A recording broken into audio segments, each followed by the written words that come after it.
When the bite gets tough and you can't catch a fish, what's your go-to confidence soft plastic? Something that'll catch them day in and day out, and that's fish catching ability is only overshadowed by its versatility. A bait you can go anywhere, anytime, and with 2 or 3 packs of soft plastics in a bunch of different colors can be sure to catch a bass. Well, for me, that lure is a finesse worm. What's going on, guys? My name is Spice. Welcome to Spice Can't Fish. Today, we're going to have another episode of the Soft Plastic Showdown. In this one, we're going to be looking at 5 different styles of finesse worms. I'll be telling y'all a bit about each of these worms, including sizes, prices, colors, etc. Then, we'll hop into the test tank and see what's what with these lures.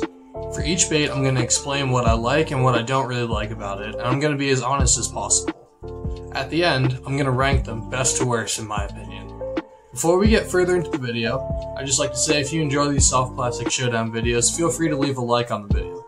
And if you hate them, tell me why in the comments below. Alright y'all, let's get into it. Soft Plastic Showdown Episode 2 starts now. Alright, so we're going to start off today's list with a classic, the Zoom Trick Worm. These come in a 6... Here, hang on, I'm going to take one out of the package for you. They come in a 6.5 inch size. Here, hold that up to the camera so you guys can get a good look at it. Obviously, you all know what a Zoom Trick Worm looks like. Just your pretty standard, average, finesse worm. Just looks like a worm. So it comes in a 6.5 inch size with 20 in a pack. And I think they go for $4.69 a pack. And they have 63 colors. The color that we're going to be testing out today is one of my favorites. It's called Motor Oil. I just like this color for any sort of soft plastic, really. Next up is the Reaction Innovation Sweet Beaver. This comes in 2 different sizes, the 4.5 inch and the 5.5 inch, which we have here. That's what it looks like out of the package. It's got kind of a similar body structure to the Zoom Trick Worm, but the end pieces, as you can see, are a lot more bulbous. They're a lot thicker, which gives a lot more action in the water. It actually gives a lot more action just sitting out of the water right here. Like you can see, it's a lot more springy, I guess. It's a good word to use for it. The middle section seems to be almost the same diameter, so that really allows for even more action. So these come in 2 different sizes, like I said. The 4.5 inch comes in 10 in a pack, and the 5.5 inch comes in 8 in a pack. The Pocket Rocket is also available in 15 colors, and this color that we're looking at today is the Watermelon Red, and they retail for $5.99 a pack. Third up on our list, we have the Berkley Powerbait Rib Snake. The Rib Snake is a 5.5 inch long finesse worm, as you can see here. And it has this really, really thin, whippy tail and a little tiny, almost just rounded off edge at the end that kind of flattens out as well. It also has these ribs that run almost the entirety of the body. The Rib Snake comes in a 5.5 inch long, which I think I said before, but if I didn't, 5.5 inch long. And it also comes in a pack of 8. They have 6 color options, and they're all pretty decent colors. This one here is, again, Watermelon Red. And they retail for $4.59 a pack. And they smell. If you've used Powerbait before, you know the smell. Oh, it's getting to me. Slimy. Alright, 4th on the list is going to be the Big Bite Baits Coontail Worm. That's what it looks like out of the package. Here's what the package looks like, in case you're curious. This is actually going to be our smallest worm that we look at today. It comes in at 4.75 inches. This is probably going to make it good for finesse applications. It's built kind of similarly to the Rib Snake that we saw earlier. It's got that ribbing, but where the Rib Snake ends and has that long whippy tail at the end and then that flattened bit, the Coontail Worm actually has the ribbing going all the way down the body, all the way to the tail. The tail actually is a little bit thicker and doesn't seem to have as much ribbing, but the ribbing still goes all the way down. This would probably mean there's a ton of action in the water and probably gives off a ton of vibration. And it's also just really fun to feel in your hand.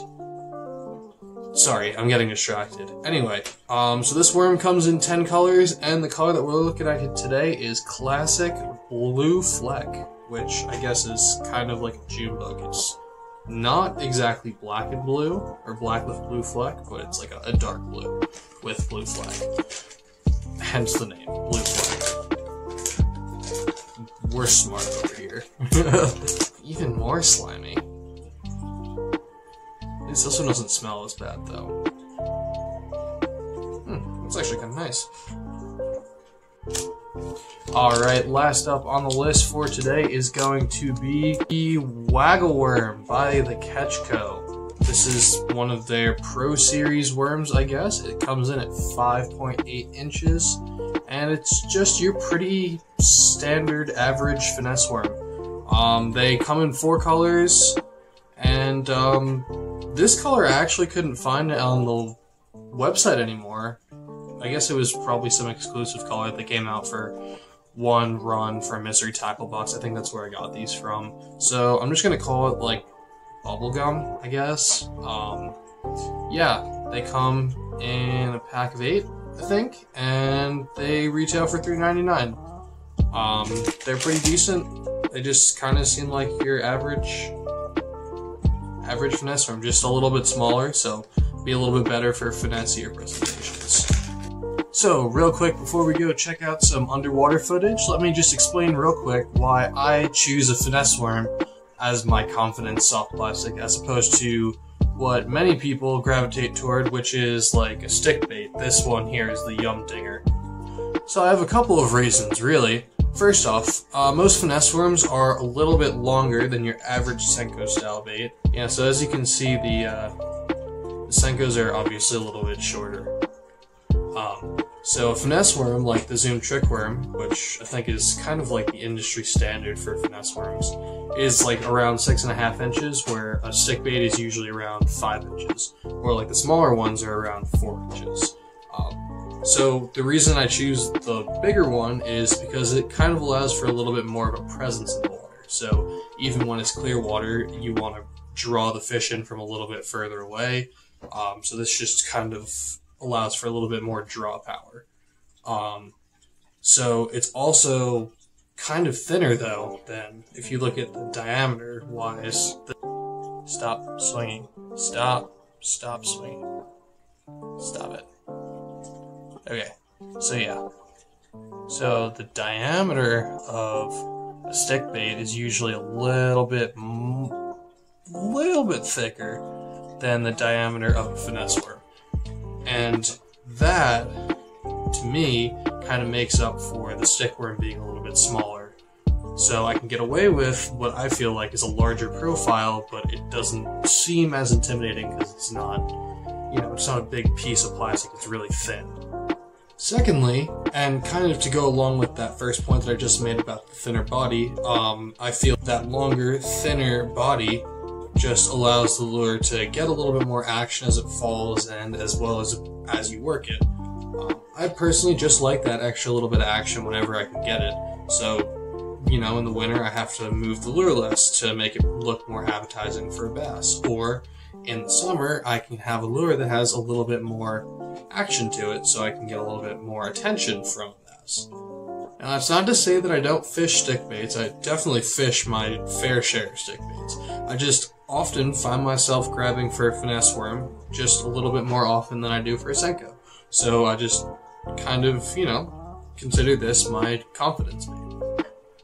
Alright, enough with me rambling on in front of the camera. I'm sure you guys are all sick of seeing my ugly face. So let's go head over to our grimy little test tank that I desperately need to clean and check out some of these lures.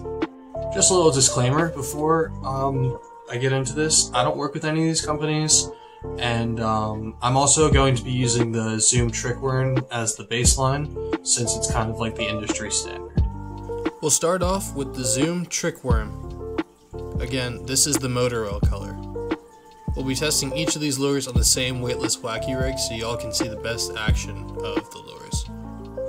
So the Zoom Trick Worm, as you can see, has a really subtle action as it falls. That smooth body allows for a really natural falling action, as it perfectly imitates a normal earthworm or some sort of bug that falls into the water out of a tree. The fatter portions near the head and the tail also give it a slight shimmy and rolling action as it falls, and it's all around just a decent worm for any sort of finesse applications.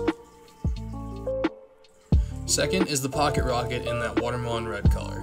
The pocket rocket is essentially the shorter version of the trick worm that's also been beefed up a bit. The body is thicker, but still has that thinner section in the middle and thicker parts at either end. As a result, this worm has a similar action to the trick worm. The rate of fall is a little bit faster than the trick worms, but the worm also has a little bit more action on the fall, as you can see. This could either be due to the thicker end sections of the worm, the more drastic difference in size between the thick sides and the thin middle on the pocket rocket than on the trick worm, or it could be due to the ribbing along the body, creating more resistance in the water. Either way, I really like the way that this one looks in the water. Third is the rib snake in the Berkeley Powerbait lineup. This is the watermelon red flake color.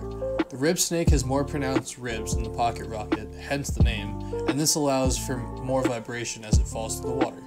The rib snake has a slow fall, similar to the fall rate of the Zoom trick worm, and has a side-to-side body roll, like the pocket rocket.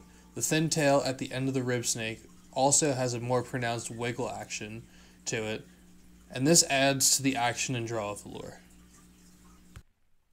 Fourth up, we have the Big Bite Baits coontail worm. This is the blue fleck color. Although this lure is the smallest in size, it has arguably the most shimmy out of all the lures we've tested. The fall rate is extremely slow, a lot slower than the Zoom trick worm, which most likely has to do with all the resistance caused by that ribbing that runs the length of the lure's body. This also causes the body to quiver and roll, inciting a bite. When you pull up on this lure as well, you can really see how flexible and soft that material is.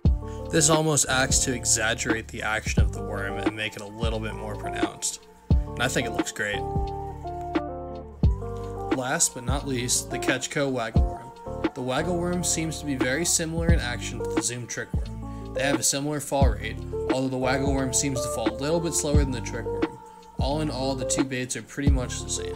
One thing that I did notice about the Waggle Worm when I took it out of the package is that it seemed to be a little bit bent, and it seemed like all of the worms were like that, so I don't know if it was part of the mold design, that it was just a bent worm, or that it just got really messed up in the packaging, or what happened, but it just came out all bent, and I don't know if that impacted the action at all, but it just seemed a little bit strange to me.